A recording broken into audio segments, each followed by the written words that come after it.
사랑하는 예봄의 성도 여러분, 오늘 목요일 새벽입니다.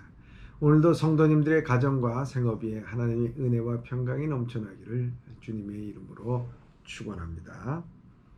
오늘 우리에게 주신 말씀은 잠언 19장 29절의 말씀입니다. 제가 봉독하도록 하겠습니다. 심판은 거만한 자를 위하여 예비된 것이요 채찍은 어리석은 자의 등을 위하여 예비된 것이니라. 제가 다시 한번 봉독하겠습니다. 심판은 거만한 자를 위하여 예비된 것이요 채찍은 어리석은 자의 등을 위하여 예비된 것이니라. 오늘 저는 이 본문의 말씀을 통해서 성도에게 하나님의 채찍이 없으면 어떻게 될까요? 우리 사랑하는 성도들에게 하나님의 채찍이 없으면 어떻게 될까요? 라는 주제로 이 말씀을 한번 묵상해 보자 합니다. 평시에는 말이 공손하고 존중하지만 자기에 대해서 다른 이들이 존경과 감사의 표현이 기대에 못 미칠 때 거칠게 자아를 드러내는 사람들이 있습니다. 기분이 내킬 때는 낮은 자리에서 섬기는 것처럼 보이지만 갈등 상황에 놓이게 될 때면 늘 자기의 권위를 내세우는 이들이 있습니다. 겸손이라는 것은 짐짓 자기를 낮추는 것이 아니라 자기의 분수를 알고 그것을 지킬 줄 아는 분별력이 있는 것입니다. 거짓 겸손은 역겨운 것입니다. 차라리 노골적으로 오만함이 견디기가 쉬운 것입니다. 헤르토투스라고 하는 그 역사의 아버지는 역사에 등장한 페르시아 왕 크세르크세스라고 하죠. 이것이 폭풍 때문에 그리스 공략이 실패하자 이 포르푸투스 해협을 채찍으로 치게 하고 그 속에 착고를 던져 넣으라고 지시를 합니다. 자연까지도 자기 아래에 있다고는 오만함을 표현한 것입니다. 이 히브리의 지혜자는 교만에는 멸망이 따르게 되고 그 교만에는 파멸이 따른다고 잠언 16장 18절에 말씀하고 있습니다. 교만은 잘못된 높임에 대한 욕구이며 또한 자기 분수를 지키려 하지 않은 영혼의 질병입니다. 교만한 이들은 자기의 탁월함에 도취가 되어 다른 이들을 아래 두려고 하는 것입니다. 그런 교만은 결국 멸망으로 귀결되고 맙니다. 교만이라고 하는 그 한자를 보면은 말을 탄 모양을 연상시키는 교자와 마음이 같다는 뜻 만자가 결합되어 있습니다. 거만해서 거자는 다리를 꼬고 앉은 모양을 나타내는 거자와 동일한 의미의 말을 타고 바라보면 모두가 다 낮아 보이고 다리를 꼬고 앉아 있는 것은 상대방에 대한 존중의 태도가 아니라고 하는 것입니다. 교만에는 멸망이 따르게 되고 거만에는 파멸이 따르게 됩니다. 겸손한 사람과 어울려 마음을 낮추는 것이 거만한 사람과 어울려 전리품을 나누는 것보다 낫다라고 잠언 16장 18절 19절은 말씀하고 있습니다. 폴로 베르라고 하는 희곡 소설 성 안뚜아느의 유혹은이라고 하는 그 희곡이 있습니다. 여기 보면 사막에서 수행하는 수도자를 유혹하기 위해 찾아온 7가지 죄의 이야기를 다루게 됩니다. 교만, 인색, 질투, 분노, 음욕, 탐욕, 나태를 교회에 또한 교회 전통은 7가지 죄악을 뿌리라고 합니다. 7죄 종이라고 하는데 이 폴로 베르에 의하면 교만이 그 죄의 대장 노릇을 한다고 말합니다. 교만은 하나님의 자리를 넘보는 대죄입니다. 유혹한 사람은 교만한 사람 혹은 거만한 사람의 시선을 두려워합니다.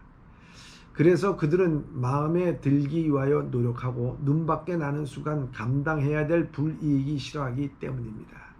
하지만 지혜자는 단호하게 말합니다. 겸손한 사람과 어울려 마음을 낮추는 것, 그 거만한 사람과 어울리지 않고 어려운 사람과 함께 마음을 낮추는 것이 또한 겸손한 삶을 살아가는 것입니다. 겸손한 사람은 자기 분수를 아는 사람입니다. 그는 다른 아들과 다른 이들과 비교를 통하여 자기 존재를 확인하려 하지 않습니다. 그렇게 낮은 자리에 처하는 것을 꺼리지 않습니다. 남이 자기를 대접해 주지 않는다고 하여 화를 내지도 않습니다. 그에게 중요한 것은 오직 하나님과 친밀한 교제입니다. 그 눈앞에서 살기에 그는 자유롭습니다. 전리품을 차지하기 위해 자유를 포기하는 어리석은 이들이 있습니다. 지혜자는 심판은 거만한 자를 위한 것이고 채찍은 어리석은 자를 위한 것이라고 말씀하고 있습니다. 누가 거만한 자입니까? 거만한 자는 하나님을 인정하지 않고 자신을 하나님 위에 두는 사람입니다. 궁극적으로 그는 하나님에 대한 믿음이 없는 사람입니다. 이런 사람들을 위해 주께서 심판을 예비하신다고 말씀합니다. 하나님의 공의를 세우기 위해서입니다. 누가 어리석은 자입니까? 어리석은 자는 하나님을 믿는 사람일 수도 어리석은 자는 하나님을 믿는 사람일 수도 있습니다. 하나님의 백성들도 하나님의 인도를 따르지 아니할 때는 어리석음에 빠지기 쉽습니다. 그래서 그런 이들에게 채찍이 필요합니다. 채찍은 어리석은 주의 자녀를 각성시키는 교훈과 도구가 되는 것입니다. 성경은 하나님의 사랑하는 자들에게 채찍하신다고 말씀하고 있습니다. 심판이 없는 세상은 어떻게 될까요? 악인이 득세하고 정의가 패배하는 세상이 될 것입니다. 그래서 역사에서는 언제나 하나님의 심판이 개입하고 있습니다. 이 심판에 있어서 우리는 사필 규정이라고 말할 수가 있습니다. 그럼에도 불구하고 역사는 악인이 악에 대하여 오랫동안 침묵을 지키기도 합니다. 그래서 역사는 최후의 심판을 준비합니다. 하나님의 자녀들도 채찍이 없으면 어떻게 될까요? 우리 모두가 방종하고 버릇없는 자들이 될 것입니다. 무엇보다도 우리는 하나님의 자녀답지 않는 자녀로 인생을 살 것입니다. 그래서 사랑의 하나님은 그의 자녀들을 위하여 징계의 채찍을 준비하고 계시는 것입니다. 그래서 이 채찍을 맞을 때마다 우리는 어리석음에서 벗어나 지혜로운 자녀로 성숙해 나가는 것입니다. 사랑하는 성도 여러분, 그리스도인들에게 채찍이 없으면, 하나님의 채찍이 없으면 어떻게 될까요? 교만과 방종, 어리석은 자가 된다는 것입니다. 성도의 마음에는 늘 하나님의 채찍을 생각하는 자가 되어야 됩니다. 그때 우리는 겸손하고 온유하고 낮아져서 하나님의 뜻을 따라 살게 될 뿐만 아니라 심판을 면하게 될 것입니다.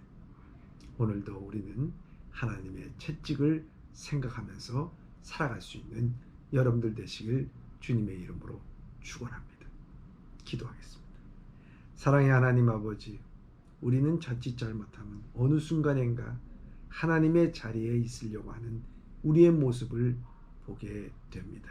하나님, 오늘도 하나님의 채찍과 징계를 하나님 생각하게 하여 주시고 심판의 자리에 서지 않도록 항상 낮추고 겸허한 마음으로 하나님의 은혜를 누리면서 살아가게 하여 주시옵소서.